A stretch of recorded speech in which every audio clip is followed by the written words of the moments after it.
If you were told that your unique talents were a danger to the community, would you feel proud of your threat or ashamed of your existence? How do you keep your own internal fire from being smothered by a world that is designed to be a damp, comfortable blanket? If the greater being is just a projection of the crowd's desire for an end to thinking, is it a god or just a very large shadow? If you were raised in a world where old age was a disease that had been cured, would the sight of a wrinkled face and a graying head look like a terrifying monster or like a beautiful piece of history written in skin? How does it feel to step off a helicopter and realize that the ground beneath your feet hasn't been sterilized and the air hasn't been perfumed for centuries?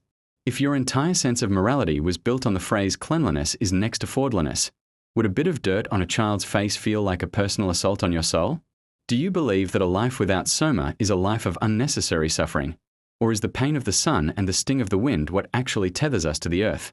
If you saw a ritual where blood was spilled for the sake of the rain, would you see it as a barbaric waste or as a desperate attempt to feel a connection to a power greater than a world controller? What is the most terrifying thing about a world where mothers still nurse their children and families still live in the same house until they die? If you realize that your civilized life was just a high-tech distraction from the inevitability of death, would you want to go back to the distraction or stay in the dust? How does it feel to be the only person in a crowd who isn't conditioned? And does that make you a god or an outcast?